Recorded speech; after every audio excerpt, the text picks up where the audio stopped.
Venga, egun on guztioi, emango dugu hasiera Getxoko Kultura Erakunde Autonomoaren ordezkaritza batzordeari, eta gai zerrendaren lehenengo puntua daukagu pasadan hilabeteko bileraren akta onarpena. Puntu honetan norbaitek zerbait esan nahi du? Ez, barduan onartutzat ematen dugu eta gurengo puntu... Ez, barkatu. Prest daudela esan digute, hasiko horregatik hasi naz. Jarraitu apur bat izketan, ziurtatzeko... Bale, jarritzen dut hitz egiten nahi baduzu, ez dakiz zer kontatuko dudan. Orain dinez deutzu eta galdetuko ia galderaren bat baldin baduko zuen. Hori, bai, bestela kontzertua bezala. 1, 2, probando. 1, 2, probando. Bai. Ala, venga, hasiko naz lehenengotik, bai? Bai, oso. Bale. Egun on guztioi, ematen dugu hasiera Getxoko Kultura Erakunde Autonomoaren ordezkaritza batzordeari. Gai zerrendaren lehenengo puntua daukagu pasadan bileraren aktaren onarpena. Puntu honetan norbaitek zerbait esan nahi du? Ez daukagu onarpen, ez daukagu inolako gauzarik, beraz onartu dutzat ematen dugu eta 23. puntura. Lanalde S.A. y traductores e intérpretes enpresei fakturak ordaintzeko proposamena. Bueno, jaso dituzue hor txosten bat eta jaso dituzue baitare fakturak. Zer dira hauek? Bueno, Lanalde S.A. eta traductores e intérpretes S.A. enpresek herriko kultura ekipamenduetan jendearentzako arreta zerbitzuak eskaintzen jarraitu dute, lehenengoak RKN, baizabi, eta bigarrena Musikebarri gelako txarteldegian, hori da. 2024an kulturarloa bi zerbitzu horiek kontratazio plegu bakar batean bildu zituen kudeaketa erresteko helburuarekin. Hala ere, orain arte egindako deialdiak utzik geratu dira. Kontratu berria esleitu ezin esan denez eta zerbitzuak ematen jarraitu direnez, dagozkion faktura sortu egin dira eta dira bidalitako faktura bi horiek. Eta horretara ekartzen dugu, artezkaritza batzordeari proposatzen zaio faktura horiek ordaintzeko akordioa onartzea. Ez dakit taldera diktagoen, bai, aurrera, mesedez? Sí, yo quiero saber por qué razón han quedado desiertas las... Vale, azalpen zehatzago bat emoteko emango diot hitza zuzendariari, kulturetzeko zuzendaria. Xabi, mesedez? Los motivos que hemos recibido por parte de las empresas que hasta entonces licitaban incluso en otros casos, en el primer caso hubo una incomparecencia. ¿El primer caso de ellos? Las dos empresas ahora se han unificado, o sea, los dos servicios, perdón, se han unificado en uno solo, por lo que la empresa que gane el lote ganará todo. ¿Vale? La lógica era el servicio de atención al público en RKE se inició en 2018, el servicio de taquilla en Musikebarri se inició en 2020, fueron en momentos distintos con servicios distintos. Llega el momento de unificarlo todo desde una estrategia integral y entonces por eso se trabaja una única licitación. Ninguna de las dos empresas se presenta en el primer caso, aducen distintos motivos, pero entre otros pues que se licitó en verano y que no prestaron atención. En las posteriores ocasiones, uno de los grandes temas que ha salido sí es la posible reducción de la jornada laboral. ¿Vale? El planteamiento de los servicios que menciono está hecho sobre una base de 37 horas y media semanales, que es lo que se puede ver ahora el servicio que se licitó en su momento. En ambos casos responde a 37 horas y media. En caso de que existiera una reducción de jornada obligatoria a 35, ninguna de las dos empresas podría prestar ese servicio y preveían imposibilidad o la necesidad de asumir nuevos costes para intentar cubrirlo mediante dos personas, ¿vale? Y finalmente es cierto que estamos revisando también que el convenio que pueda unificar ambos servicios, porque el servicio de RKE se puede ajustar más a un convenio de oficinas, porque es durante horario diurno exclusivamente, mientras que el de taquilla de Musikebarri responde también a un horario más partido y fin de semana. Necesitamos ver cómo congenian. Habíamos entendido y pensábamos que el convenio tenía cabida, pero parece ser que también se está negociando y de ahí esa última dificultad. A ver, la empresa ¿quiere unificar o no quiere unificar? No, quiere. no. El ayuntamiento. Exacto. El ayuntamiento. Exacto. Por explicarlo de una forma muy rápida, en estos momentos Getxo Cultura está haciendo 4 arqueos de caja distintos, porque cada uno tiene una empresa distinta con un servicio distinto. Es decir, la taquilla de RKE, la factura, el arqueo se hace a través de la empresa Lanalde, la taquilla de Musique Barri se hace a través de la empresa Tisa, que se menciona ahí. La taquilla mediante venta online se hace a través de Janto, que es la plataforma de venta de entradas, y existe una última de todas las cuentas que se unifican, ¿vale? Dada la dificultad que eso supone en términos de contabilidad, lo óptimo sería ir reduciendo y hacer que una única empresa pueda gestionarlo todo, ¿vale? Es por ello por lo que ya una vez entendidos los servicios y vista su dimensión, la licitación se sacó en una sola, ¿vale? Pero ahí es donde ha habido esas dificultades. Es donde no se hace cargo nadie de esto. Exacto. Y entonces estamos intentando buscar la fórmula, seguimos trabajando en ello, obviamente, para sacar esta licitación nuevamente cuanto antes. Si no conseguimos unificarlos en un lote, tendremos que sacarlos en 2. Y será de alguna forma pues la imposibilidad de poder tener una contabilidad más unificada, pero la realidad será que responderá a momentos muy distintos. Como pueden saber, en RKE las entradas se venden de 9 de la mañana a 2:30 de la tarde y de 4:30 a 6 de la tarde. Ese horario es despachos, oficinas, con un convenio regulado, y ahí sí son 37 horas y media, ¿vale? Son 7 horas de lunes a viernes y 2:30 los sábados. Tendríamos que plantearnos quitar 2 horas y media para poder llegar a la posible reducción laboral de 35, o buscar una fórmula acorde en la que a una empresa le resulte atractivo poder encontrar a personas que puedan prestar ese servicio, pero claro, estaríamos ya hablando de 2 para 37 horas y media. Por lo que en ese caso, por ejemplo, lo ajustamos a 35. Seguimos en ese planteamiento y el resumen es que, por ello, eso sí, para poder seguir prestando a la ciudadanía, nos vemos en la necesidad de proponer el acuerdo del abono de las facturas que se han presentado. Sí, y en caso de no llegar a un acuerdo, seguirían prestando, estas empresas seguirían prestando el servicio de taquilla y demás, hasta ver que se llega... Claro, pero nuestra idea obviamente es en junio como tarde volver a sacar esta licitación, y si no conseguimos hacer un acuerdo de único lote, irá en 2 lotes distintos. Y entonces en ese caso, es decir, volveremos al estadio anterior y bueno, pues asumiremos las dificultades añadidas de la gestión económica, que bueno, pues nos supondrán de alguna forma más trabajo y veremos cómo se hace. Pero en principio, vamos, el pliego está trabajado, pueden consultarlo en el perfil del contratante en todas las ocasiones que se ha licitado. Se sacó con anticipación suficiente y han sido estas novedades las que nos han generado esta situación. Vale, eskerrik asko. Galdera? Bai, Mikel. Bai, bueno, entzun dugu, bueno, egunon, entzun dugu orain azalpena, eta guk azalpena entzun aurretik geniten dudak, izan ere egon gara begiratzen bai dekretuetan eta bai kontratu bidean profilan, bilaketa egiten jakiteko nondi zetorren hau eta nora zijoan, eta hasiera batean genituen dudak ziren, oin gutxi gora bera azaldu izan dituzu, hori bi aldiz geratu zen inora aurkeztu gabe.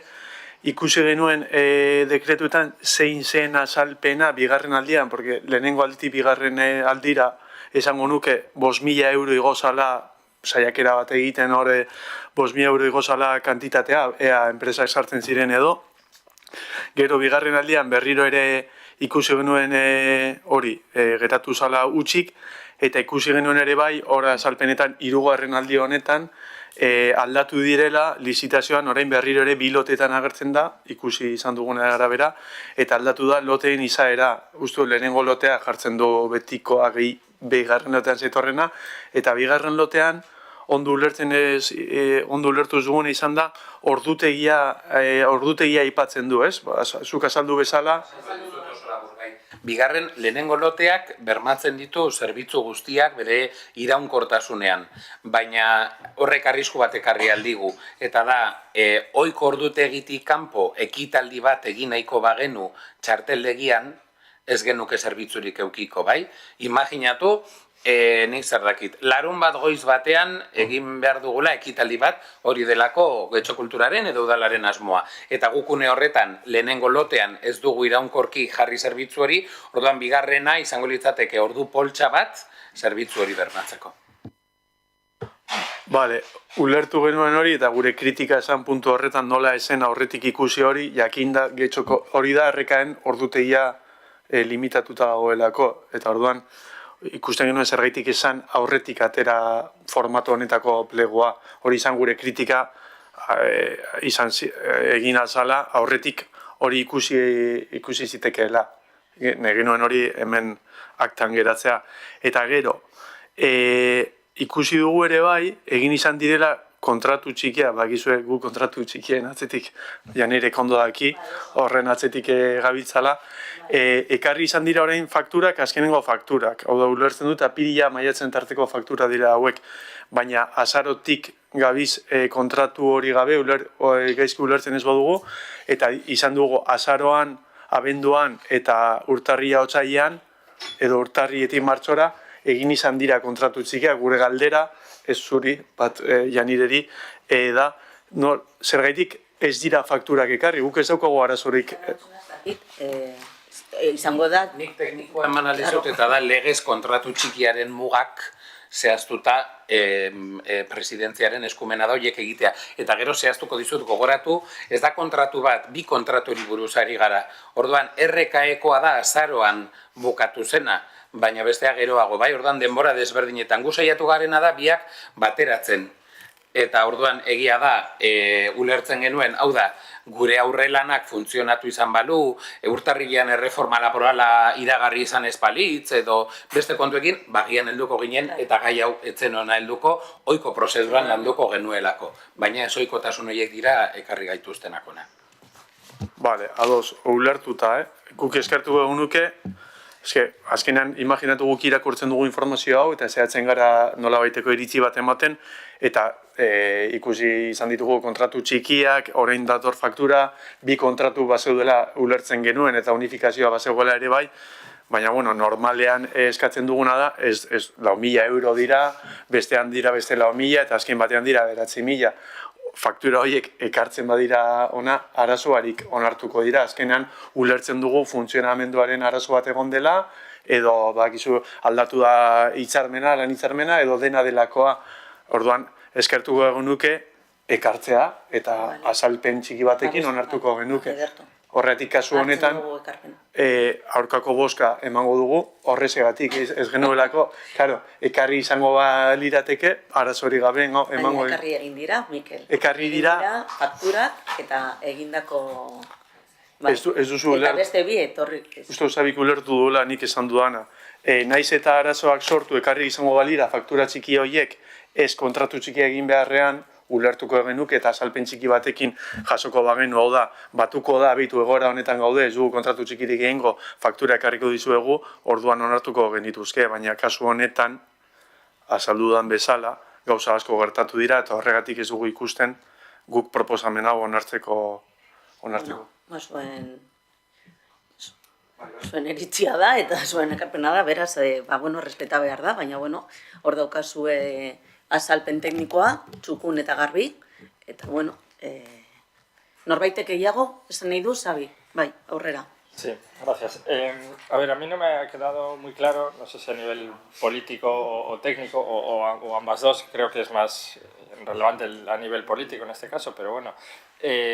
O sea, se hicieron dos procesos de licitación que quedaron desiertos, del primero al segundo se introdujeron algunos cambios, yo no los he revisado, Miquel ha dicho que se aumentó en 5.000 euros, no sé si había algún cambio más, pero cuando el segundo queda desierto se hace por contrato menor. Está funcionando un año que luego se prorroga, que luego se continúa dando el servicio durante varios meses. Claro, la duda que yo quería plantear es, en primer lugar, ¿por qué durante la duración de ese contrato menor más el tiempo que se está funcionando sin contrato, por qué no se decide o por qué no da tiempo o lo que sea? ¿Por qué no se hace unos nuevos pliegos y una nueva licitación? Porque año y medio yo entiendo que, se han hecho, ¿no? entiendo que daría tiempo. Y la segunda pregunta es, eso, una vez se termina el año que como máximo tiene el contrato menor, bueno, lo estabais apuntando aquí, si no he entendido mal, ¿por qué no se traen las facturas directamente? Podríamos haber debatido pues, los problemas de los pliegos, de la licitación, pero no hubiésemos tenido encima de la mesa un informe de intervención por una contratación verbal y demás. O sea, es algo que no es algo nuevo ni en el Consejo Rector ni en el Ayuntamiento, desgraciadamente, pero no creo que hubiese habido mucho problema en aprobar esas facturas durante un tiempo prudencial si vemos que se estaba trabajando en los pliegos. Entonces, esas dos dudas es lo que no entiendo, más allá de las cuestiones más técnicas de este proceso de contratación. Bueno, voy a dar de nuevo la palabra a Xavi para que lo vuelva a explicar. Yo creo que había quedado claro, pero él sí conoce mejor los detalles que lo que pueda conocer yo.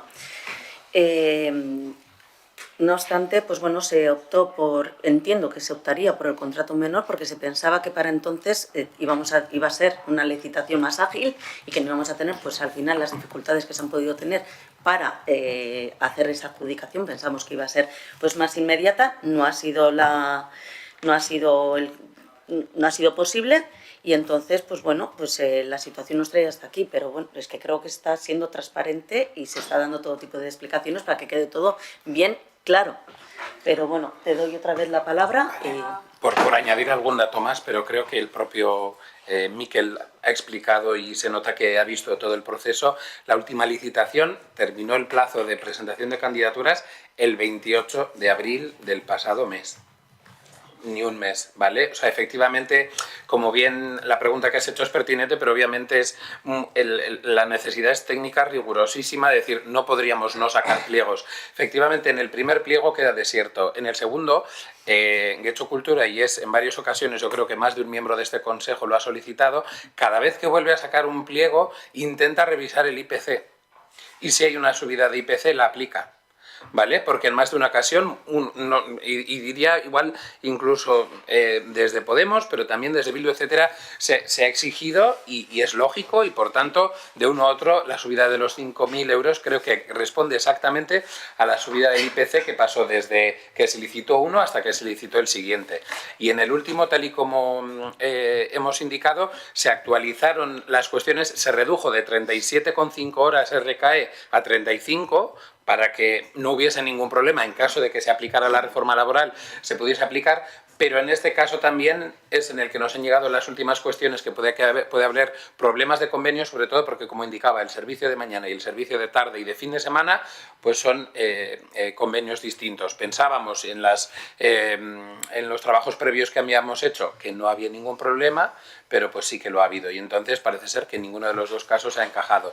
Tal y como indicó, en el caso de que el 28 de abril hubiésemos recibido candidaturas o propuestas, ofertas, perdón, para esta licitación, en estos momentos podríamos haber estado ya en la apertura del segundo sobre. Sin duda alguna hubiésemos venido a este consejo con las facturas, pero el relato que estaríamos dando hoy es: señores miembros del consejo, tenemos una licitación ya en apertura de sobre 3, estamos en periodo previo a la adjudicación, ya existe tal empresa, y la historia hubiese terminado en junio sin ningún problema.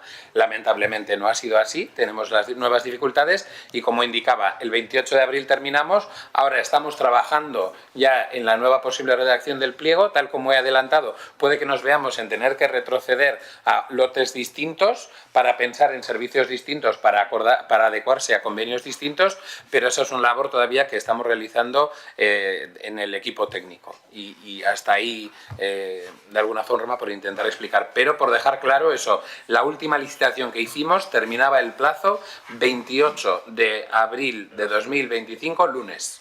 Vale. Ahí igual había detalles de las fechas que no me había fijado. O sea, la segunda licitación está abierta o en plazo mientras está durando el contrato menor. Vale. Daba por hecho que el contrato menor se había hecho una vez quedada desierta la segunda. Vale, de acuerdo. Bueno, en cualquier caso, sí, no sé, como miembro del Consejo Rector, sí creo que si se hubiese informado de esto antes, o bueno, en el momento que termina el contrato menor, sobre todo, creo que no hubiese habido mayor problema. Bueno, por nuestra parte nos abstendremos. Vale, pues es que ricasco, vamos a pasar entonces a las votaciones. Proposamenen en alde, mesedes. Vale.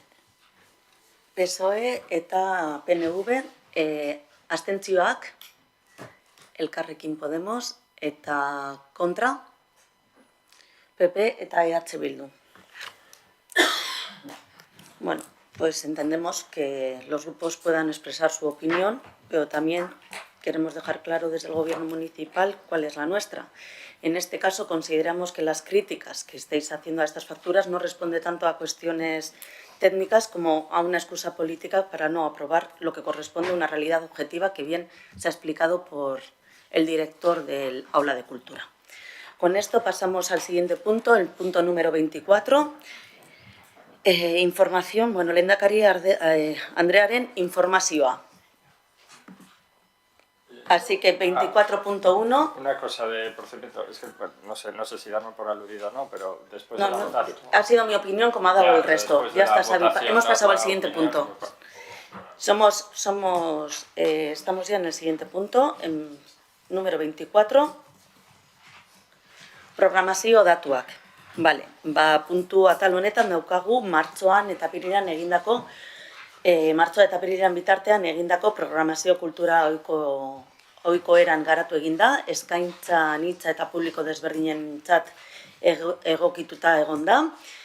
Datu nagusiak eta holan aipatzeko zehozer daukagu 40 kultur jarduera baino gehiago burutu egin direla, antzerkia, zinema, musika, literatura, erakusketak, haur familientzako programazioara eta jarduera gehienak egin dira Musike Barri, Romo Kulturetxean, Andres Isazin eta Algortako Kulturetxean. Parte hartze handia izan dute ekitalde batzuk, Rigoletto Opera, 541 ikusle, Olaien Txarte kontzertua 350 ikusle, Inmaduros Antzeslana Carlos Soberarekin izan ditugu 680 ikusle, Pinotxo haur antzerkia 205 ikusle, Las Barreras dokumentala adibidez Erromon eman da, egon da programazioa eta 200 ikusle inguru egon dira. Eta baita ere aipatzekoa da, liburu azokak apirilean aretan ospatu egin zela eta 5.000 bisitari inguru izan dituela. Jarrera oso onarekin. Informazioa hortze daukazue, galderarik ez, aurrengo puntua. Programazioaren aurkezpena. Aipatu dugu egindakoa eta orain aipatuko dugu ekainean egingo den programazio eskaintza. Baita ere, informazioa jaso dozue, musika, antzerkia, dantza, literatura eta denetarik izango dugu, Musike Barrien, Romo Kulturetxean, Algortako Kulturetxean, Andres Isazin eta baita ere kalean, uda datorrenez, eguraldi ona espero dugu izatea eta kaleko emanaldia bebai egongo dira. Olain aipatzekoak ditugu, 31 getxotar dantzastea, hainbat emanaldi, tokiko eta eskualdeko ikastetxean parte hartzearekin, Getxo Estena kalean 2025, dantza, musika eta antzerki kale eskale herritar guztientzat, aurrei zuzendutako ikuskizunak putzua begibistan eta ostirala iritsi da adibidez, musika zuzenean, Kalakan eta musikalia, The Cherry Boppers eta Mikel Urretagoiena trio. Eta, ez dakit, galdera dituzue, ez? Aurrengo puntua pasatuko gara. 24.3, musika eskolako matrikulazioa. Bale. Puntu honetan daukagu, Getxoko musika eskolak 1.100 ikasle inguru ditu gaur egun, eta 2025-2026 ikasturterako matrikulazioaren egoera onakoa da. 846 ikaslek matrikula berritu dute barne matrikulazioaren bidez. Beste 65 ikaslek espezialitate berrietan matrikulatzea eskatu dute. Orduan, eskaera horiek orainino ez daukate onarpenik, itxaron behar dute. Eta beste 89 ikaslek 12 urteko ikasketa ibilbidea amaitu ondoren, gelditzen dira en lista de espera itxaron zerrendan. Eta matrikulazioa ireki amaitu arte, eta ikusi arte plaza libreak gelditzen direnean, orduan ikasle hauek berriz izango dute aukera matrikulatzeko. Ez dakit ondo saldu den, edo galderari dituzuen. Preguntas? Bai. Galdera bat.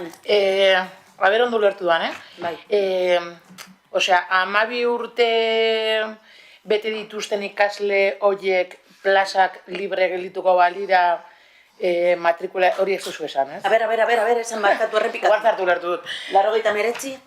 Osea, badaude 72 pertsona 12 urte bete dituztenak ikasle... 89, ez da? A ber... Azkenengo taularen arabera egia da hor, 27 egia da, uste madiozu segundu batean, 89 horiek dira zerrendatatik atera direnak, eta orduan, 89 horietatik, iai apur bat aurreratu zuk esango duzunera, plazak geratuko balira utzik matrikulazio irekia bukatu eta gero, gogoratu ostiralean hasi zela matrikulazio irekia, jarraitu aldute. Hau da, pertsona hauek egin dituzte 12 urte flauta egiten adibidez, eta batzorde honetan adostu zen aurreko legealdian, 12 urte betetzen direnean, bai, paso eman behar zaiela beste herritar batzuei aukera. Baina ez baldin badago eskaerarik, orduan berriro uzten zai esartzen. Eta egia da datua, azken datua idatzi eguneratu genizuen gero, 27, 89 horietatik 27 esan dute ez dutela asmorik jarraitzeko. Naiz eta plaza... Hori, da naiz eta plaza aterako baliz ere, baina bukatutzat ematen dute berrien formazioa, flauta edo edozein instrumentuetan, eta ez dute ikusten beharrik jarraitzeko. Bai. Galdera gehiago? ¿Tenéis alguna otra pregunta, Xavi? A ver, siempre es complicado lo de las matriculaciones por los cambios pero o sea, las cifras que ponen en este documento de 846 has dicho que son alumnos, ¿no? Matriculados. Claro, veo que son 846 este año, el anterior 1010, he mirado los datos del curso 23-24 y el alumnos eran 1092, es decir, hay un descenso. No sé si habéis detectado algún motivo más allá de la bajada de la natalidad o algo así. Sí, tiene explicación. Aurrera, Mesedes. Permite Por supuesto. la decisión de limitar los 12 años. Es exclusivamente esa. Hasta entonces todo el mundo seguía sine die. Hay gente que llevaba 30 años en la escuela y de hecho voy a decir, hay gente que sigue, porque efectivamente se liberan plazas, no se ocupan y vuelven a entrar. O en conjuntos, por ejemplo, no existe esa limitación porque no hay problema de numerus clausus y hay gente que lleva 30 años en la escuela, etcétera. En lo que se refiere a una escuela strictu sensu, ya han hecho todas las posibilidades de un periodo formativo educativo vinculado al aprendizaje y la docencia musical, pero efectivamente es de interés de la ciudadanía y del pueblo pues que la escuela esté llena y que la música salga de la propia escuela, ¿no? Entonces, por ser exacto, es cierto que ahora la foto puede parecer que efectivamente irá descendiendo, pero el descenso real único que va a haber pueden ser esos 27 alumnos que han dicho que no van a continuar, ¿vale? Porque recordemos, en este momento os hemos dado el dato de la matriculación interna, pero ahora se ha abierto la matriculación externa, la pública, a la que cualquier ciudadano, voy a recordar, de Guecho o de cualquier otro municipio, se puede presentar y puede solicitar formar parte de la escuela, ¿vale? Por lo que con esa nueva demanda se volverán a llenar prácticamente los huecos que han podido quedarse liberados aquí. Y en caso de que no, volverán a subir hasta la cifra de esos menos 27. Entonces, sí que a priori en estos momentos, si se cumple de alguna forma, se extrapola, sí que habrá un descenso, pero estamos hablando de 27 alumnos sobre 1010. ¿Vale? Realmente, de alguna forma, puede ser algo bastante lógico. Y también es cierto que el nuevo decreto de las escuelas de música va a generar un cambio, por explicarlo porque en su momento lo comunicaremos. El nuevo decreto exige que el instrumento se adquiera, el aprendizaje individual del instrumento se haga a partir de los 8 años. ¿Vale? La Escuela de Música Andrés Isasi lo ha hecho históricamente desde los 7. Por lo que en el curso que va a entrar vamos a hacer un curso puente de introducción al instrumento, pero ya en el siguiente, que ya se tiene que aplicar el decreto, el alumnado de repente, cuando tenga 7 años, vamos a intentar hacer un itinerario formativo de cercanía o de aproximación a las familias musicales, ¿vale? Pero efectivamente tenemos que cumplir el decreto que exige en este caso ese retraso. Y puede existir que entonces, al no haber una oferta, porque el decreto nos ha exigido que se retrase un año, eso también genere un descenso. Pero ya, como decía, ya estamos trabajando en pensar pues, una posible asignatura de rotación instrumental o de cercanía a las distintas familias musicales de instrumentos pues, para mantener esa línea.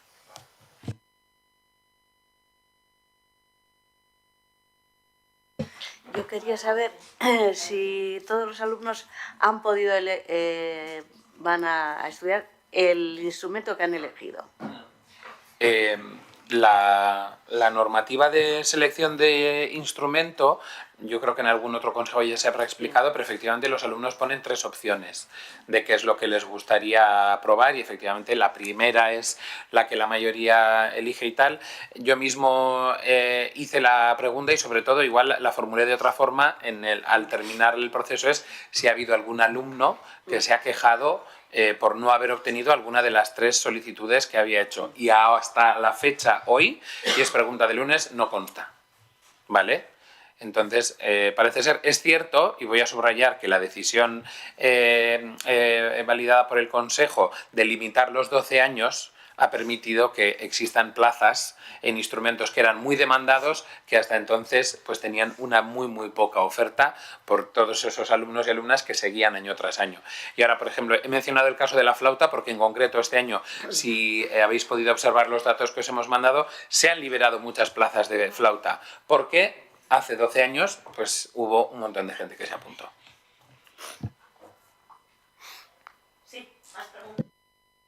Vale, hurrengo puntua. A ver, gaude, Hogeita lau puntu lau. Vale. Hemen daukagu auzotarren irudiaren, bai. A ber, jarriko dut lan eske bestela ez dut ikusten. Barkatu, Bueno, bai. A ver. Bueno, pozik esan dezakegu auzotarren mosaikoa murala amaitzear dagoela, Aretako geltoki plazako Ibaigane kaleko fatxadan. Miren Larrea 2024 sariaren barruan kokatzen da proiektu hau, eta 14 asteko epean burutu eginda, aurre ikusitako moduan. Gainera, dagoeneko jaso ditu lehen erantzun positiboak auzotar eta bisitarien aldetik. Aipatzekoa da proiektu hau hasieratik modu garden eta parte hartzaile kudeatu egin dela. Lehenengo fasean eztabaida publiko bat egon zen, ondoren 27 proposamen aurkeztu ziren, eta bai hemengoak eta atzerritakoak baita ere, eta irailean 2024an herritarren bozketa bidez aukeratu egin zen irabazlea. Hautatutako proiektuak inguruko errealitatea eta nortasuna jasotzen du, eta udaleko hainbat sailen arteko lankidetzarekin lankidetzarekin garatu eginda. Lanaren amaiarekin batera, 6 ekintza antolatu egin dira herritarrek parte har dezaten. Aurkezpena eta ibilaldiak gidatuak egingo dira, ekainaren 5ean eta 6ean. Eta informazio guzti hau Getxo Kulturaren webgunean egongo da eskuragarri, eta parte hartzeko izena eman beharko da. Bai, galderarik? Ez. Bai, Xabi. La del 5 a las 12 pone que reservan 5 plazas, una por grupo, ¿no? Entiendo que para los portavoces, que es un pase normal o se va a hacer inauguración también, acto de inauguración. Se va a hacer un pase normal, una explicación y un pase guiado. Vale, o sea, no va a haber corta de cinta, rescue. Que yo sepa, no se tiene previsto. Por saber a lo que vamos. No. Vale, y el último punto daukagu Getxo Foto, pues el festival Getxo Foto. Vale.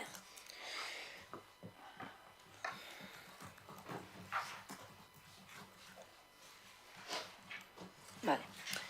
Venga, 2025ko maiatzaren 29tik ekainaren 22 bitartean ospatuko da Getxo Foto jaialdia, aurtengo edizioak 23 erakusketa eta 21 jarduera bilduko ditu.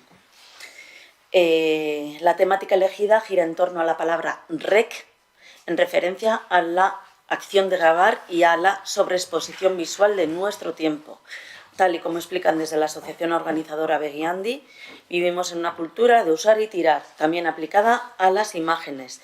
Ya no fotografiamos para recordar, sino para compartir y olvidar al instante. En ese contexto, el festival plantea una reflexión: ¿cuál es el futuro de la imagen en el mundo saturado, manipulable y aparentemente infinito? Getxo Foto 2025 da continuidad a la apuesta por el arte contemporáneo en el espacio público, generando una programación internacional y cercana que pone el foco en la mirada crítica, la participación ciudadana y el uso del espacio urbano como soporte artístico. ¿Preguntas? Mikel. Bueno, galdera baino, azkenean, Getxo Foto badauka jendeak ezagutzen du, eta kanpoko jendea etortzen da, zuk esan bezala oso kanpoko jendeak badaki Getxo Foto existitzen dela, eta egiten duena, esan, nire iritziz ondo dago. Aurrekontuetan askotan proposatu dugu, bai Getxo Foto eta beste kultura elkarte egite dituzten ekimenei diru gehiago bideratu behar zitzaiela, eta nahiko genuke behintzat mugitu zuen barrenak izan ere begiratu dugu ze diru jasotzen duen udaletik Getxo Fotok, eta 2018an, hau da, duela 7 urte jasotzen zituen 1.000 euroko diru laguntza, eta gaur egun jasotzen ditu 105.000 euroko diru laguntza. Guk uste dugu beste kultura elkartek ere jaso barko luketela gehiago, baina kasu honetan, eta ekarri izan duzuela Getxo Fotoren hori jaialdia informatzera, eta ikusita herrian bera gauzak egiten dituela, uste genuke diru desente gehiago jaso beharko lukeela, ez egoteko beti desagertzeko zorian edo egoera kaskarrean, hori da, aktan agertu da dira. Vale. Ekarpen hartzen dugu. Besterik? ¿Es? Pues bueno, con esto pasamos a las preguntas presentadas por escrito. Y tenemos una primera pregunta presentada por EH Bildu, con número de registro telemático 1154. 2024 urteko ekaineko osoko bilkuran herriko memoria historikoa berreskuratzeko mozio proposamena aurkeztu genuen eta onartua izan zen. Akordio puntuak hurrengoak izanik. Lehenengoa, memoria historikoa berreskuratzeko urteroko ikerketa bekak abian jartzea. Bigarrena, memoriaren ibilbidea sortzea, Getxoko leku esanguratsuetan plaka eta informazioa panelak jarriz, bertan gertatutakoak azaltzeko eta memoria historikoa gordetzeko. Hirugarrena, hezkuntza programak eta hitzaldiak antolatzea Getxoko ikastetxe eta kultura etxeetan gerra zibilaren eta frankismoaren inguruko ikastaroekin hitzaldi eta tailerrak antolatuz, belaunaldi gazteenei iraganaren berri emateko eta memoriaren garrantzia azpimarratzeko. Eta laugarrena, dokumentazio zentro bat sortzea, Getxoko memoria historikoaren dokumentazioa eta ikerketa gordeko duena, ikertzaile eta herritarren eskura jarriz. Hori dela eta, hurrengo galderak argitu nahi ditugu. Mozioan onartutako neurriak aurrera eramateko asmorik baldu udal gobernuak, hala bada, noiz jarriko dira martxan? Zergatik ez dira oraindik ekintza horiek hasi, arazo teknikoak edo bestelako zailtasunik baldago garapena oztopatzen duenik? Mozioa onartu zenetik, bestelako neurririk hartu alda Getxon memoria historikoaren esparruan? Vale, eskerrik asko. Ollane, bueno, pues en Getxo llevamos años trabajando en torno a la memoria y al reconocimiento de las víctimas de distintos conflictos, tanto desde el propio ayuntamiento como en colaboración con otras instituciones. Contamos desde el 2009 con un acuerdo marco aprobado por Junta de Portavoces, que es la base fundamental para trabajar la memoria en el municipio. Un acuerdo que nos compromete a todas las fuerzas políticas a actuar con generosidad, alejándose de los relatos parciales y construyendo desde el respeto y la suma y nunca desde la confrontación. Hemos manifestado en varias ocasiones nuestra disposición a avanzar hacia un nuevo acuerdo más amplio, pero a día de hoy no se dan las condiciones mínimas de un consenso político que lo permitan, porque persisten pues, ciertas posturas un tanto más maximalistas, ¿no? Dicho esto, en Getxo mantiene las 3 iniciativas que tenemos anualmente, consolidadas en torno a la memoria, como es en febrero que se hace el homenaje junto al libro de la memoria. En noviembre está el Día de la Memoria y a finales del mes de noviembre también se hace un acto de reconocimiento de las víctimas del terrorismo en la Plaza de San Ignacio, que ya ahí pues las posturas ya se diferencian porque no logramos estar todos los grupos políticos en estos mismos actos que hemos nombrado. Entonces, seguimos colaborando y colaboramos activamente con el Instituto Gogora, participando en iniciativas, actos, talleres, publicaciones y formaciones impulsadas desde esta entidad referente. Además, también estamos desarrollando unos libros sobre la historia institucional de Getxo desde el siglo XIX que recogen una visión global integradora de nuestra historia como municipio. Y bueno, lo que sí no entendemos muy bien es por qué esta pregunta se traslada al Consejo Rector cuando el lugar natural, vuelvo a decir, que viene a ser para debatir, construir consensos políticos de esta naturaleza, pues suele ser la Junta de Portavoces.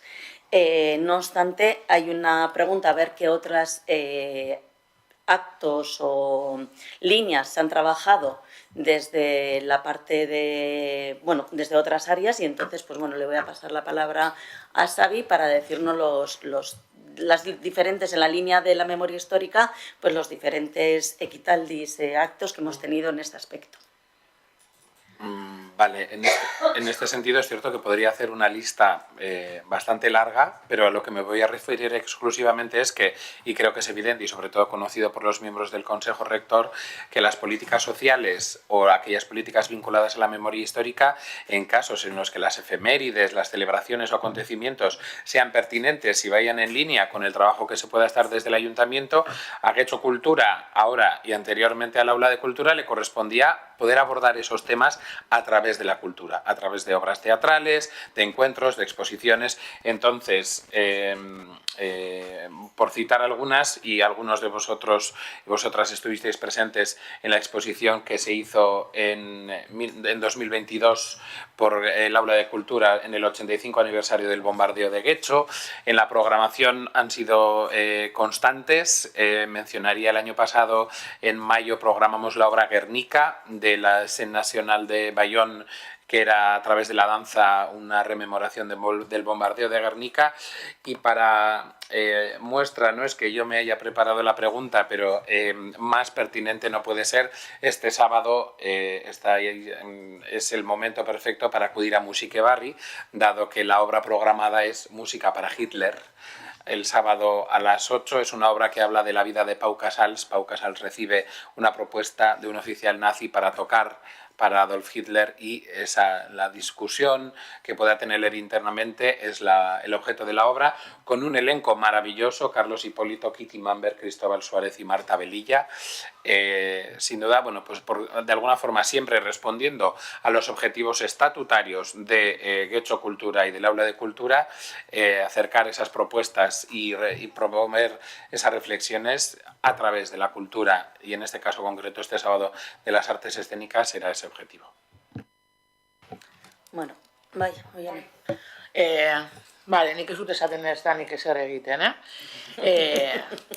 Bale, baina, bueno, apuntatu ditut gauza batzuk. Alde batetik, bueno, ez dakit non hitz egin behar da honen inguruan, ze hemen entzun dut, Junta de Portavoces. Bueno, guk eskatu izan ditugu Junta de Portavoces, adibidez, orain gitzi Palestinaren inguruan hitz egiteko, eta ez da onartu, ez da egin, ez da bildu ere egin. Orduan, ez dakitze puntutaraino, hori da bidea, olako gauza baten inguruan hitz egiteko, ikusita, pues bueno, egia baldin bada, hemen zondana ez dagoela kontsentzurik, bueno, pues Palestinarekin adibidez ez dago kontsentzurik, eta segituan ez da egin, eta listo. Kulturaren bitartez egin behar den horren alde gaude, bai, izan daiteke, eta horregatik ezan genuen, ibilbideak egitea, eta hor, buelta bat eman altzaio, eta ez dut esan nahi egin behar denik olako gauza handirik, baina ibilbide kultural bat bezala antolatu daiteke, ideia bezala. Oso bilkuran honetaz hitz egin genuen, eta guk ere bai, Gogora institutoarekin lan egiteko aldekoak gara, eta Gogora Institutuarekin hainbat udalerriko lehenelako ibilbideak antolatu izan ditu. Orduan ez dugu ulertzen zergatik ez dan ematen pausoak honen inguruan. Eta denbora aurrera doa, ja berandu goaz, gauza asko galduko dira garai horretan bizi izan zuten pertsona horiek ez dielako jada gure artean egongo.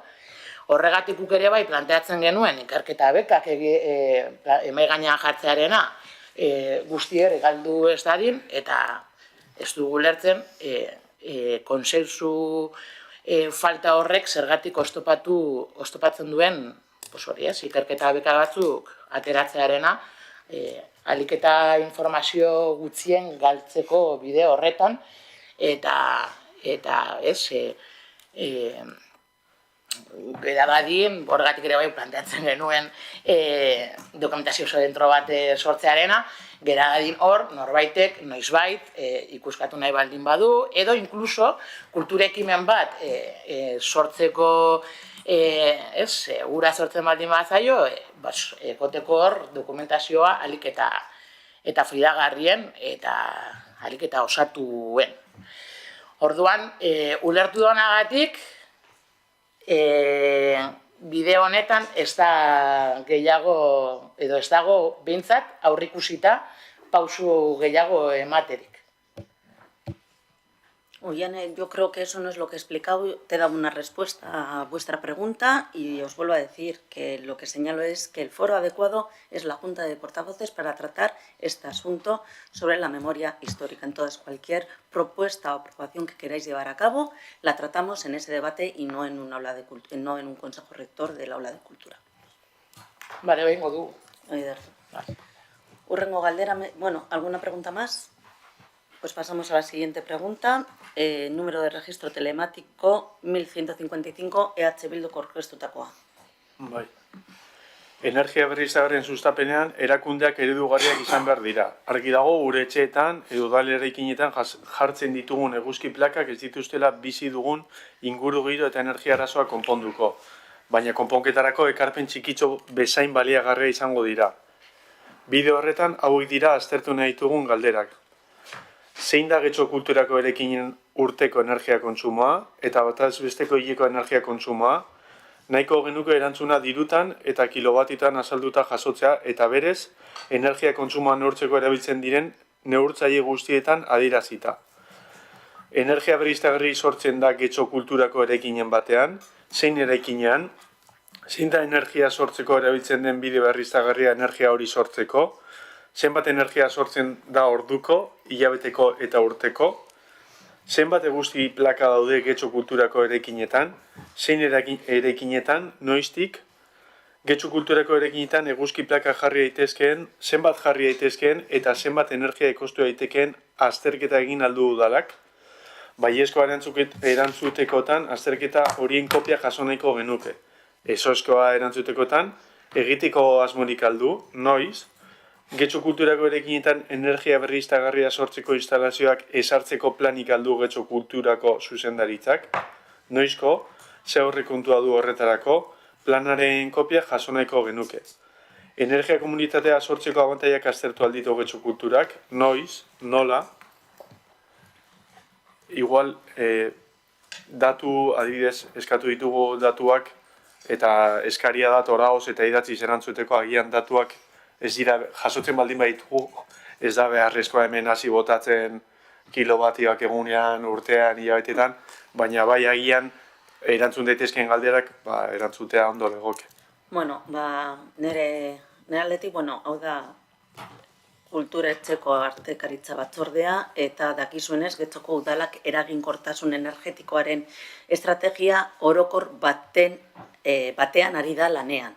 Baina Getxoko udaletik hor, estrategia orokor horretan, udal eraikin guztien auditoria, inventarioak eta plana lantzen du, danak hartzen ditu, bai kultura jarduetarako erabiltzen diren eraikinak eta beste guztia baita ere.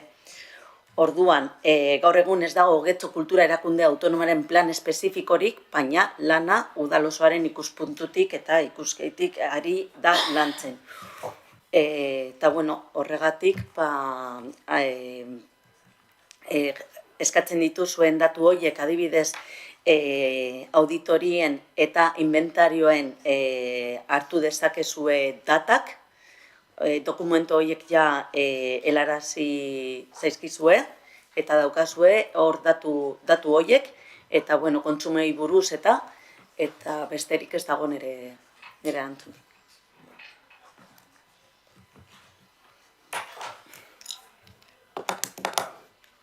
Ez dago plan espezifikorik kulturetzean da, orokorra udaletxe guztirako.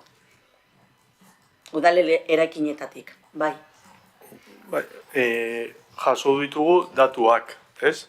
Eta inventarioa, kontsumoa. Eta inventarioa ere baita kontsumoa. Auditoria eta inventarioa jaso duzue, bai. Bale, eta, bueno, hemen ez da galdera, ea planteatzen duen udaldi eraikinak, borri hori lurraldeko batzordean galdetu beharko genuke, ez? Ea pentsatzen duen Getxo Kulturarako, ez dakit. Plan orokor bat dago, bai. Eta azkenean emango diren soluzioak, igual udal eraikinetan jartzen dira, baina ez dakigu zeintzuk izango diren. Izan daiteke, jarduketa kultura daukatenak, edo izan daiteke, igual eskola publikoetan, ez dakigu. Horregatik lehenengo eta behin, aztertu behar dugu, daukazuen datuekin, eta plantamendu orokor bat egin. Ez da, zehazki, ez da hartzen atalez, baizik eta orokorrean. Bale, ez, bakarrik berdina galdetu genuen udal egoitzan, Getxo Kultura berak ez du planteatzen... Kultura berak ez, eta egoitzak bez, eta Getxo Kulturak, eta Getxo Kirolak bez, azkenean da dana.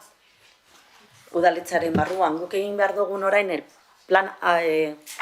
PAE, Plan de Actuación Energética, hartu behar ditu datu guzti horiek, Plan de Actuación Energética udal eraikinekoak, baina kultura, kirola, eskola publikoarenak, danak hartu behar ditu barruan. Vale. Plantamendua udaletxetik etorriko da eta udal eraikinetatik. Vale. Zehazki. Bai. Bueno, idatziz ez dago beste galderarik, baina pasadan bileran, ahoz egon ziran, ahoz aipatutako bi galdera ditugu, bata zen musika eskolako zozketaren araudia, mesedez, Abi? Hori da, gogoratzen baldin baduzu, Ibon Rodriguezek eskatu zituen bi gauza, eta galdetu zuen musika eskolako matrikulazioaren zozketen araudia non dagoen, helaraziko dizuegu, baina dena dela jakin dezazuen publikoa da, eta 2018ko abenduaren 4ko Bizkaiko aldizkari ofizialean argitaratu zen. Musika eskolako barne araubideko arautegia da. Eta horko, 36. artikulutik, 38. artikulura zehaztuta dago, bai? Orduan, nahiago izan dugu horrela diraztea, zerrela bideoak hau edonoiz herritar batek ikusten badu, bakarrik joan behar du aldizkarira, eta hor ikusi, baina dena dela, pasarte hori helarazi aldizuegu ere. Eta bigarren galdera zen... bigarren galdera zen musika eskolaren finantzazioa. Bai, gogoratuko duzuenez, Ibonek galdetu zuen, ea zeunekoetan zeuden finantzazioa, hau da, ikasleek zenbat ordaintzen zuten matrikuletan, zenbat zen udal transferentzia edo udalak zenbat ordaintzen zuen, eta zenbat jaurlaritzak, bale? Azkenengo 3 urteetako datuak ekarri ditut oso erraz, eunekoetan emateko, bai? Baina denak publikoak dira aurrekontuetan jasota daudenak, bale? 2022. Urtean likidatutako datuen arabera, ikasleek 17% jarri zuten aurrekontutik. Udalak 158%, eta jaurlaritzak 124%. 2023ko datuen arabera, ikasleek 19%, udalak 157%, eta jaurlaritzak 123%. Eta iazko datu likidatuak jadanik, ikasleek 118%, udalak 161%, eta jaurlaritzak 120%. Esan bezala aurreko bileran, jaurlaritzako diru laguntza bidez jasotzen dugu, guk aurkeztu behar ditugu datuak, eta orduan matrikulazio datuen arabera jasotzen dugu gehiago edo gutxiago. Bai. Bueno, beste galderarik, bai. Bueno, Mikel, zurekin abukatzeko. Ez honen inguruan, Beste bai. galdera bati buruz, bai. Galdera zuzena da, zergaitik etengo da zinekluba? Jakitearren zein da arrazoia zinekluban dauden horien lana eteteko eta beste bidea bilatzeko? Bai. Bai, Xabi mesedez hartu hitza. Bai. Azteko eta zehaztasunez hitz egiteko, zinekluba ez da etengo, bai? Zinekluba kulturetxearen jarduera bat da, 43 urtetan eskaini dena, eta eskaini zen unetik, egia da Eugenio Gandiaga zuzendariak, jozuela borondatezko lana egingo zuten pertsona birengana, bai? Pertsona bi horiei 2021 jakinarazi zitzaien Musikebarriko zinekluba martxan jarri zen ikasturte berean, bai? Zoren ja, bi zineklub ditugu, badaukagu Andres Isasikoa eta Musikebarrikoa, bai? Musikebarrikoa eskaintzen dute beste bi pertsonek. Hoiek bai, esan dezagun, soldatapekoak. Lan profesionalanik esango nuke denek egiten dutela, baina Musikebarriko zinekluba bi emakume gaztek eskaintzen dute eta Andres Isasikoa bi gizon adinekok. Agian horrek, anistasun zabal handiago bat emateko herritarrei. 2021 jakinarazi zitzaien erreleboa lantzen hasi behar zutela. Bai? Une hartan, 36 urte zeramatzaten jadanik zeregin horretan. Bai? 2022an, ikasturtearen balorazioa egin genuenean, jakinarazi ziguten ez zutela voluntarioa zen erreleborik topatu. Bai? Ez zegoen beste inor, lan hori egiteko prest azken batean ari gara, azarotik maiatzera, ostiralero, Andres Isasiko pelikulak aukeratu, eskurriak prestatu, pelikula aurkeztu eta osteko foroa dinamizatzeari buruz, bai? 2023an, elkarrekin sinatu genuen voluntario akordioan jasota dagoen bezala, bai, adostu genuen errelebo hori egiten lagundu egingo zigutela guk adirazi genien, ezinezkoa bazen voluntarioa izatea, borduan profesionala izan beharko litzatekela. Ari gara jadanik une horretan, 38 urte,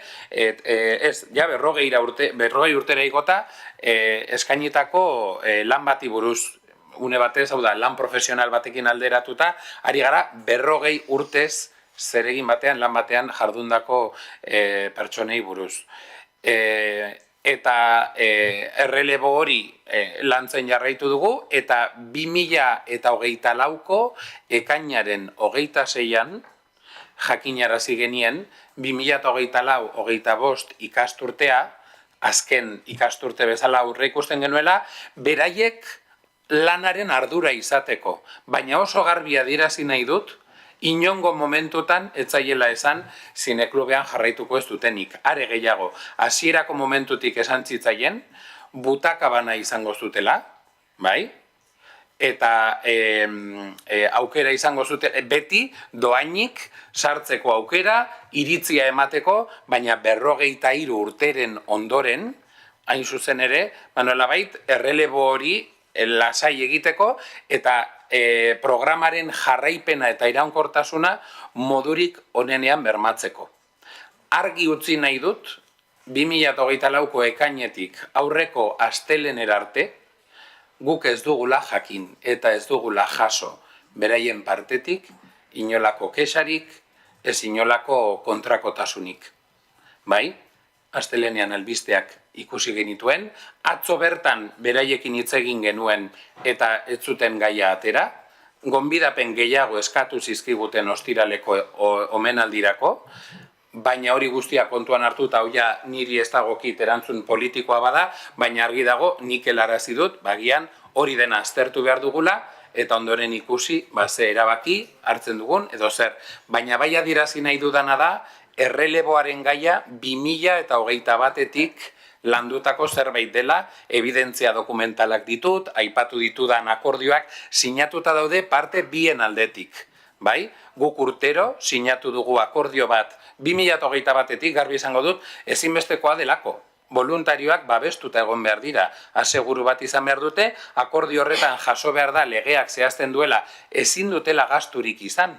lan hori egiteko, eta zehaztuko dut hori bai, akordio horren barnekoa dela, urte guztietan, lehenago kulturetxeak eta orain Getxo Kulturak, urtero ordaindu diela aste oso bat Donostiako zinemaldian gastu guztiekin, bai, ulertuta konpentsazio hori ona zela, zerbitzua gero, hobea izateko, kalitatezko pelikulak ikusita, gero kalitatezko pelikula horien proposamenak egiteko.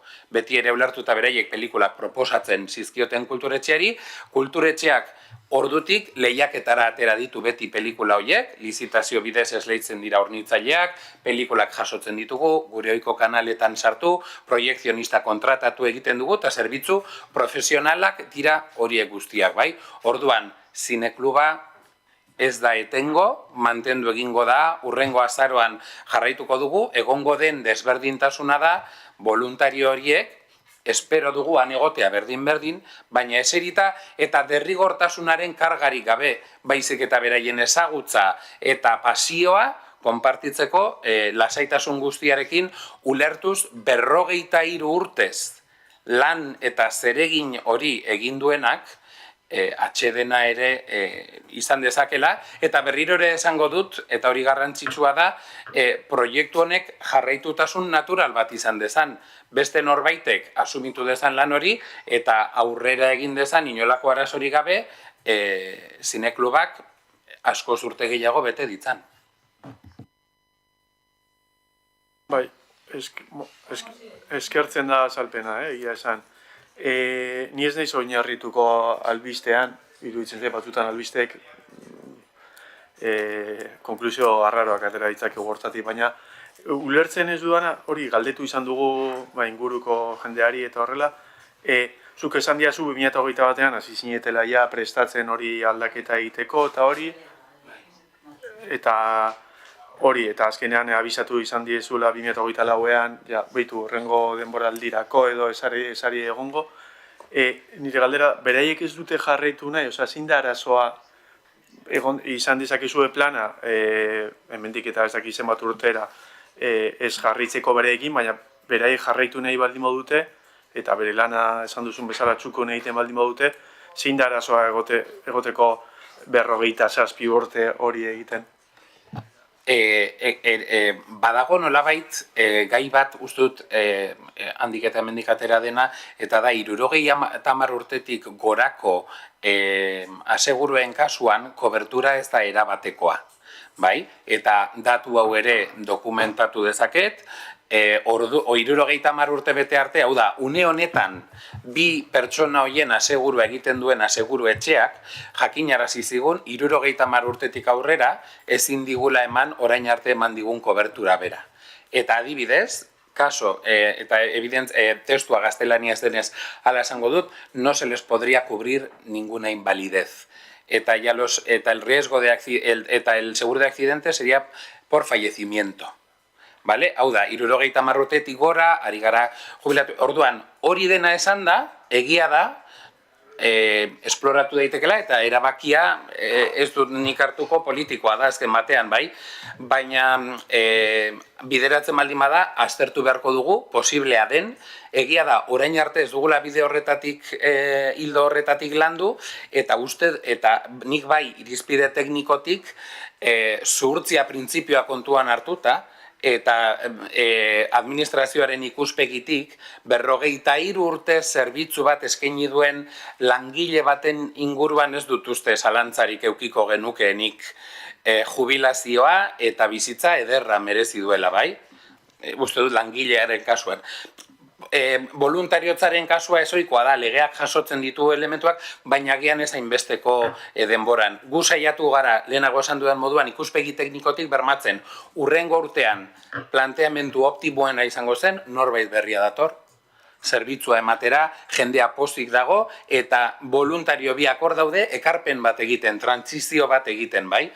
Orain, hori ezinezkoa baldin bada edo eraseko daude, adierazi bezala, hasieran hartu duan hitzartze horretan, egia da, hau ustekabeko datu bat da, berriz garbi esango dute, eta eske askotan txostenak bidaltzen dizkigute, eta komunikazio zuzena dute programa horren teknikariarekin, eta programa horren teknikariarekin atzo hitz egin zuten, gonbidapenak eskatzeko, eta inongo momentutan ez zuten esan ezer horri buruz.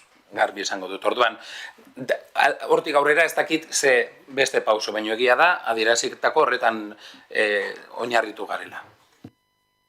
Bale, ulertuta, guk eskatuko genuke, arduradun politikoei eskatuko genieke, bere egin hitz egiteko eta bere jarraitu nahi balin baute, eta posible bada teknikoki eta aztertu bada beste aseguradore batekin hitz egitea edo egin bada hori, hori egitea ulertzen dugu, jendeak hori nahi duela, batzuetan aldaketak ez dira ondo onartzen, eta beraz egoera honetan, plana atzean daukazue plana inoiz gertatuko aldaketa gertatzeko, beraz, ondo legokela aztertzea bide hori eta pertsona hauekin jarraitzea. Bai, noski. Ikusiko dugu zein erabakiek hartzen diren, eta noski baietzaiekin egongo gara harremanetan. Gainera, barikunetan izango dugu haiekin omenaldia. Beraz, haiekin harremanetan gaude bai. Bazenaukan beste galdera bat, bai. Sí, yo también. Mi pregunta también es referente al Cineclub, a la sustitución de estas personas. Nosotros también hemos tenido contacto en otros momentos con ellos. Entonces, aquí se nos ha dado su opinión, porque nosotros pensamos que tiene que haber gente más joven, no sé qué. Eso se ha dicho. Entonces, luego también se ha dicho que tienen asiento asegurado, es que solo faltaba. No entiendo por qué se les va a quitar, como ha dicho también Bildu, cómo no se ha consultado con otra aseguradora, porque si se les tienen, por ejemplo, carnet de conducir, que es un riesgo mucho mayor, el conducir conlleva un riesgo mucho mayor que el llevar Cineclub. Entonces, como seguro que hay una aseguradora que les pueda asegurar y ellos podrán seguir realizando este trabajo, que más que trabajo es su hobby. Y luego también hay que tener en cuenta que una razón para sustituirle sería: ha bajado el número de espectadores, pero es que el número de espectadores no ha bajado, se mantienen y se va renovando, no son siempre las mismas personas, se van renovando.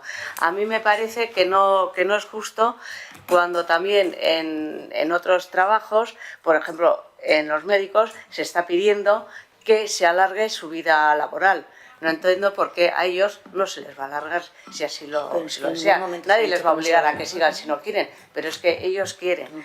Y luego otra cosa que leo, que se va a hacer... ¿Estás leyendo el texto de la...? No, ahora no. No. Una fotografía y creo que es la que salió el otro día. Sí, no, lo que he estado diciendo esto no lo he leído. Lo único que iba a leer aquí es que buscar nuevos enfoques. Que sí, eso es verdad, que sí va a haber nuevos enfoques, y en qué consisten los nuevos enfoques.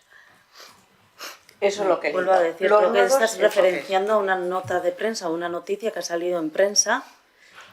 Yo lo que he leído no ha sido contrastada ahora... tampoco desde el aula de cultura, sino que solo se ha sacado desde esa parte de... A ver, lo único que he leído, sí, lo único, a lo que estoy haciendo referencia es a lo de esta noticia publicada, es buscar nuevos enfoques. Lo único. No sé dónde han salido lo de los nuevos enfoques. No, por eso, es lo único que he dicho. Ya. Que he preguntado que si hay nuevos enfoques. El resto no lo he sacado de aquí. He empezado diciendo que nosotros también hemos estado en contacto con personas de Cineclub.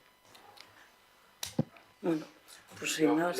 Lo que puedo responder en relación a nuevos enfoques o lo que sea, no voy a entrar a debatir obviamente la noticia, y cuestiones que se han mencionado no son las que se han tratado en esta reunión, por la que no tengo competencia técnica para responder. Lo que sí voy a dejar es: su labor se va a sacar a concurso, se va a hacer un pliego. Y en ese pliego se van a establecer unas bases. O sea, eso es lo que se ha trabajado hasta ahora. Y voy a recordarlo, desde 2021 se ha trabajado con ellos la idea del relevo, de ir pasándole la labor a otra persona, pero inicialmente se intentó que fuera voluntaria, no hubo ninguna. Es decir, que viniese de su mano. No hubo ninguna, así nos lo notificaron en 2022, después de dejar una temporada entera para intentar buscar a alguien. Vale, nos dijeron, bueno, igual se podría, pero pagando. Y dijimos, claro, en ese caso entonces hay que cumplir la ley del sector público, de contratación, y eso no se puede elegir a dedo, eso se tiene que sacar a concurso. Y entonces nosotros, obviamente, para poder garantizar este servicio a partir de noviembre del año que viene, hemos trabajado un pliego de servicio de cine integral, para que efectivamente tanto el cine de Andrés Isasi como el de Musiquebarri, con toda la cadena de valor que refiere, desde la selección de las películas, los criterios de valoración de las mismas, su programación previa, su provisión, etcétera, para que todo ello vaya en un único pliego. Y efectivamente eso es lo que hemos trabajado, porque si no, a partir de noviembre no podríamos prestar ese servicio. Vamos a hacer un concurso mediante la plataforma de contratación de Euskadi, en el que espero que las ofertas que recibamos puedan entenderse tal vez como nuevos enfoques o nuevas propuestas, o sobre todo el mercado pueda expresar aquellas tendencias que puede haber en otros cineclubes, en otras programaciones, sin duda alguna. Pero siempre, y repito, de la mano con ellos. O sea, permitiéndoles participar, estar presentes constantemente en todo, pero sin mantenerla, eso entendido como hobby, de lo que estamos hablando, de un contrato en el que hemos hecho una estimación económica de unos 120.000 euros al año. Su participación es en la selección de películas, que sería unos 25.000 euros que nos podemos gastar al año solo en su cineclub, en la selección de películas, más la labor de dinamización, de coordinación, etcétera y tal. Sin duda han hecho una labor encomiable. Yo creo que en eso nadie tiene nada que objetar y es evidente. Yo creo que al menos desde la dirección que me compete y desde el equipo técnico habíamos entendido que compartíamos, porque lo tenemos tanto por escrito como verbalmente, y repito, en el acuerdo de voluntariado que se firma con ellos dos, en 2023, el 2 de noviembre de 2023, para la temporada 2023-2024, se recoge explícitamente en el acuerdo que vamos a colaborar en el relevo.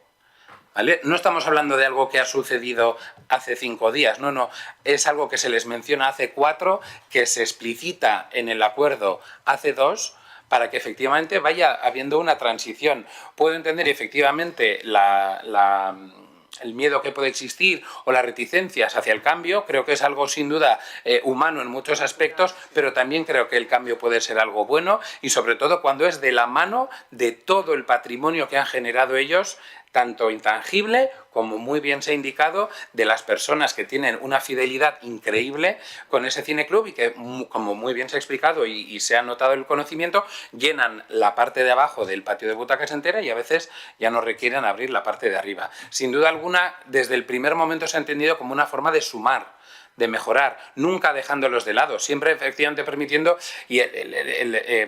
garantizar una localidad gratuita a una persona constantemente. Es algo que a priori en ninguna ley está recogido y es algo del todo común, es algo excepcional de alguna forma, pero como un reconocimiento que se entiende políticamente sin duda alguna necesario, y la conversación, etcétera. Entonces, pero de ahí en adelante, yo lo que quiero dejar claro es que en ningún momento se les ha dicho de la noche a la mañana se acabó no se deja de contar con ellos, sino que se ha intentado trabajar durante 4 años en una transición tranquila, en una transmisión en la que ellos, lo único cambio sería que de tener la centralidad y la obligación, por decirlo de alguna forma, de semana a semana tener que acudir, estar, seleccionar, hacer la hoja de explicaciones, etcétera, que con tanta pasión y hobby han hecho, pero que pues durante 43 años, como he indicado con anterioridad, si estuviésemos hablando de una persona que ha prestado ese servicio de forma profesional, todos entenderíamos que a los 43 quiera jubilarse sin duda alguna. Entonces, ante eso y esa casuística, hemos intentado trabajar esa transición. Repito, para nosotros, para Getxo Cultura en el equipo técnico y en el político creo que también, sin duda, es algo que no conocíamos ese malestar, esas declaraciones con las que puede que en muchos aspectos no estemos de acuerdo, pues porque, por ejemplo, firmar un convenio de voluntariado nunca será malo, porque hasta ahora no había ninguna, hasta que eso se firmó, no había ninguna relación escrita entre las partes, y en caso de que hubiesen tenido cualquier accidente, pues igual el de responsabilidad civil podía haber respondido, pero la ley de voluntariado exige que el seguro de responsabilidad sea distinto y tenga otras coberturas. Entonces, efectivamente, igual hemos querido hacer una labor desde el punto de vista de la administración para garantizar todas las partes, pero sin duda alguna entendiendo o intentando al menos hacer esa transición, que está claro que por lo que ha parecido pues no es tan tranquila, y repito, en ese aspecto nosotros ahora necesitamos el tiempo de compartir, ver qué puede ser y que luego se tome la decisión política de si efectivamente, oye, pues no corresponde, pues se estudiará cómo se puede mantener, pero así claramente es algo que no hemos recogido ni de lo que teníamos constancia de ninguna forma. Sí, yo quiero decir que no tendrán constancia, pero yo sí tengo constancia de hace 3 años, no puedo decir exactamente qué día, pero a mí me llamaron a mi número personal diciéndome que Cineclub desaparecía y que ya había problemas. Había problemas entre los que organizaban, las personas que organizaban Cineclub y el aula de cultura. Bueno, en aquel momento sí fuera el aula de cultura. Y esos problemas había. Luego, una cosa es lo que piensen, no, ya llevan tantos años, entonces tienen derecho a estar tranquilamente. Pero si quieren seguir, ¿por qué no van a seguir haciéndolo? Esa es mi pregunta. Y luego, insisto, si hay una compañía de seguros que les asegura, ¿por qué no van a seguir? Si ellos no quieren seguir, que no sigan. Pero es que esas no son mis noticias. Es que no tenemos por qué decidir siempre, hasta aquí usted y después ya no. Eso es creo lo que bueno, Alicia, es que ricasco. Yo creo que en ningún momento hemos escuchado esa explicación por parte del director del Aula de Cultura, sino todo lo contrario, que se viene trabajando para que se mantenga el servicio de Cineclub desde el 21, ¿no?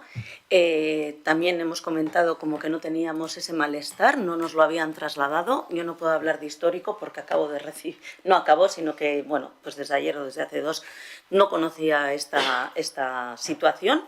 Pero bueno, que no quepa duda que todo lo que esté en nuestras manos para solucionar y para que haya una transición tranquila, lo pondremos de nuestra parte, sin más. O sea que... Y volvemos a decir lo que ha comentado Xavi, que tendremos que analizar, o sea, hablaremos con ellos y veremos a ver, pues bueno, qué diferentes herramientas o soluciones podemos dar a este asunto. Sí, no, yo me alegro de que se hable con ellos, y con las personas que asisten a Cineclub, sí. Porque, insisto, o sea, no ha habido una bajada en el número de asistentes. Si hubiese habido, yo lo habría entendido, pero es que no ha habido tal bajada de...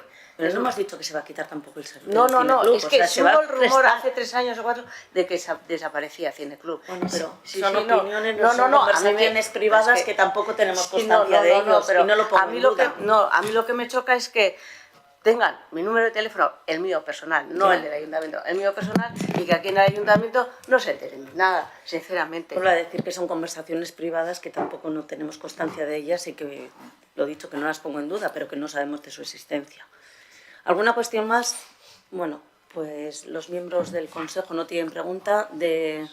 ¿Por parte de la ciudadanía o del público quiere alguien tomar parte? No sé. ¿Quieres tomar parte? Aurrera. Vale. El micrófono, por favor, y preséntate, aunque ya nos hemos...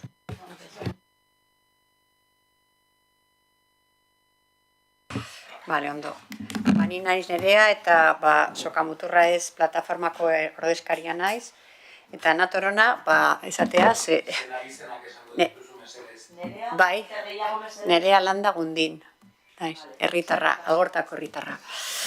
Eta badakizue joan garela plenora birritan, eta alkatearekin egon gara hitz egiten Urtarrilan, eta Batxarre hortan esan zuen, bueno, gu Sokamuturra ez plataformakoa gara, esan zuen alkateak dialogoa ireki behar dela, diferentes participantes, bueno, erderaz egingo du zerbait, con diferentes actores, con los bares, con la comisión, hori esan zuen Urtarrilako 29an.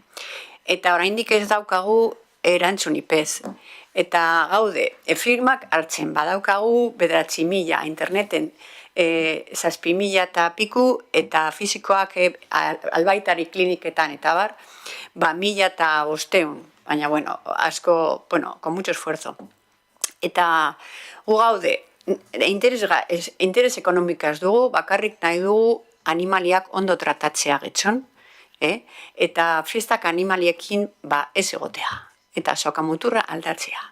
Zeia, denbora pasa da, evoluzioa dago, beste herri batzuetan ez dago ja animaliak festetan, eta ez daki zergaitik getxon hau mantentzen da, eta zeren alkatea ez du zer esaten, eta badaukagu, badago gu tratatzen, ez dakit mesprezua den, baina nire guretzat, isiltasuna violentzia da,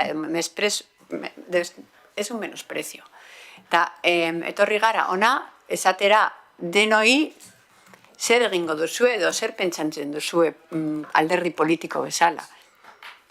Ez dakit, Bildu, Podemos, PP, PSOE, zer uste duzue, zer egin behar da, ez da egin behar ezer, uste duzue hola jarraitu behar garela getxon festetan, eta proposamenak eta animalina gotxa dakarona, eta quiero vuestro respeto, por lo menos vuestra escucha y unas propuestas concretas para que podamos avanzar y, si es posible este año, cambiar este espectáculo por un espectáculo ético, porque ya son tiempos. Vale. Propuestas concretas de diferentes partidos. Vale, ekarpena jaso duzue. Alderdi politiko desberdinak hemen daude, así que, ekarpena da guztiontzat, bai? Claro. Baina, eskerrik asko zure aldarrikipena parte hartzeagatik, egia zan, ikusi egin garela, osoko bilkuretan, eta, beste foro batzuetan, askotan, esan dugu, gure getxok ez dela tratu txarrik emoten animaliei, eta sokomaturra araudi guztia betez egiten dela. Hori gainera, festetan izaten dugu ertzaintzaren presentzia, eta baita ere abeltzain presentzia izaten dugu, alako ekitaldiak segurtasuna bermatzeko, eta ongizaten horri batzuk bermatzeko, ezta? Gure festak, bebai esan dugu askotan, tokiko jai batzordeari dagokiola haien programazioa, gauza guzti hori hauei buruz hitz egin dozue askotan, Nerea, eta, nik bai eskatu dezaket, pizkat pazientziaz, elkarrizketa desberdinak egoten ari dira beste parte hartzaileekin, eta orduan, gure aldetik, pizkat hori pazientzia, eta zurekin harremanetan jarriko gara, zeo zer gehiago edo informazio berriago bat izaten dugunarako. Bale? Beste partiduak. Uste dute galdera bakarrik, ez dakit nora izaten den, baina uste dut bakarrik presidenteari egin dezakela. Bai, Ez dut uste besteak nahi izango dutenik orain hitzartu bez. Baina ez dakit, baina uste dut ezin dela, osoko bilkuran bezala izaten da, interpelazioak izaten dira bakarrik alkateari, eta kasu honetan izango litzateke bakarrik presidenteari nire kasuan. Orduan, etorri naiz, escuchar lo mismo. Haiekin bukatzen dugunean, parte dezakezu edo haiekin dezakezu Nerea. Zeo zer egiten zaudete? Baina zin da, bai. Zeo zer egiten zaudete honetaz? Esan dut, elkarrizketak eta desberdinak elkarrizketak ari garela izaten beste erakunde eta beste talde desberdinekin. Bai, ezke ni komisioarekin hitz egin nuen eta beste batzuk, orain dela ez dakit. Claro. Ez dakit gehiago egon den, eta... En aquel entonces no habían hablado con ellos. Zurekin harremanek. Egon naiz ere bai con los bares, la alcaldesa quería hablar con los bares, eso nos dijo, y ir incluso a los bares del puerto, y allí no había ido nadie, eso hace menos de un mes. Entonces, no sé, es decir, no veo movimientos, y nosotras que estamos, venga a exigir que nos reciban, porque hemos mandado ya 2... No, es Es que hemos mandado ya 2 cartas por el registro a la alcaldesa, 2 emails, y desde enero que nos está diciendo que nos va a llamar, no nos llama. Entonces, otra vez nos dices que ya estáis haciendo algo y no nos llama, pero nosotras no participamos de nada de eso. Sé que para vosotros es una prioridad, lo entiendo, Es, pero os pido paciencia No y es- si la no es- alcaldesa os el ha tema dicho no que es se pondrá lo que en contacto con vosotros, Sí. no puede ser esto una entrevista, si quieres continuamos, pero no se trata de tener una entrevista no es que ahora. sea una prioridad para mí, sino que no nos escucháis. Bueno, creo que O no, sí os no hemos lo vemos. escuchado porque pasos se han dado y Sí. bueno, sí. Entonces, ¿cuál es? bueno, lo que sí te pediría, Nerea, es que tengas paciencia. Si la alcaldesa te ha dicho que te va a llamar en este asunto, sobre este asunto, cuando tenga mayor información, lo hará. Bueno, Vale. pues eso esperamos. Bueno, eskerrik asko guztioi eta amaitutxat ematen dugu. Eskerrik asko.